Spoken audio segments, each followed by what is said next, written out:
बेवकूफ कौवा। बहुत समय पहले एक जंगल में एक लोमड़ी रहती थी। लोमड़ियां तो चालाक होती हैं। उन्हें पता होता है कि उन्हें कब किस चीज से फायदा होगा। इसी तरह की एक लोमड़ी एक जंगल में रहती थी। आदत के अनुसार वह भी बहुत चालाक और होशियार थी। एक मूर्ख कौवा था। वो बहुत दिनों से भटक रहा था और उसे कुछ खाने को मिल नहीं रहा था। उसने बहुत प्रयास किए पर खाने को कुछ नहीं मिला। एक दिन भटकते भटकते वह एक जगह पे रुका। उसने सोचा थोड़ी देर आराम कर लेती हूँ। उसकी नजर अचानक एक रोटी पर पड़ी जो उसके बगल में राखी हुई थी। उसने झटपट वो रोटी अपनी चोंच से उठाए और उड़ गया। रोटी को पाकर कौवा बहुत खुश हुआ। उसे लगा कि अब वो आराम से अपना पेट भर सकता है। कौवा उसी जंगल में एक पेड़ की डाल पर जाकर बैठ गया। उसने सोचा कि अब वह रोटी खाएगा। जैसे उसने ये सोचा ही था तब से एक कोयल की आवाज आने लगी।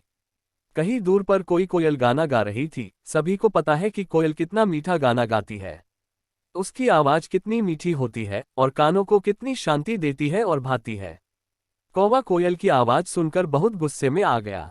कोयल की आवाज से कौवे को सख्त नफरत थी। उसे लगता था कि कोयल भी कौवे की तरह काली होती है तो लोग कोयल की आवाज को क्यों पसंद करते हैं, कौवे की आवाज को क्यों नहीं। कौवे की आवाज कितनी कर्कश होती है ये सब जानते हैं। कौवे की आवाज कानों को क्षण भर भी नहीं भाती। उसकी आवाज इतनी कठोर होती है। लेकिन फिर भी कौवे को ये समझ नहीं थी कि इसमें कोई कुछ नहीं कर सकता, ये भगवान की दी हुई चीज है। कौवे को पेड़ की डाली पर देख लोमड़ी उसके पास जाकर खड़ी हुई। उसे कुछ अंदाजा हो गया था कोयल की आवाज सुनकर। लोमड़ी ने कौवे से कहा, तुम क्यों गुस्सा करते हो और परेशान होते हो दोस्त, तुम्हारी आवाज भी कोयल से कम नहीं है। तुम तो कोयल से भी ज्यादा मीठा गाते हो। जंगल में सभी जानवरों का कहना है कि कौवे की आवाज के सामने तो कोयल की आवाज से बहुत ज्यादा मधुर और मीठी है। अपनी झूठी तारीफ सुनकर मूर्ख कौवा खुश होने लगा। कौवे को खुश होता देख लोमड़ी ने और बड़ा चढ़ाकर बात बनाने लगी।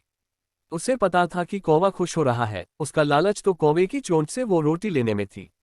लोमड़ी ने कौवे से कहा कि आप कोई गाना गाकर सुना दीजिए, मैं आपकी आवाज सुनना चाहती हूँ। कौवे ने जैसे ही गाने के लिए अपनी चोंच खोली उसके चोंच से रोटी नीचे आ गिरी और लोमड़ी उस रोटी को तुरंत लेकर भाग गई। कौवे को अपनी मूर्खता और जलन की वजह से बहुत नुकसान हुआ। कभी किसी की बातों में नहीं आना चाहिए। जो किसी की बातों में आकर कुछ करता है उस हमेशा नुकसान का ही सामना करना पड़ता है।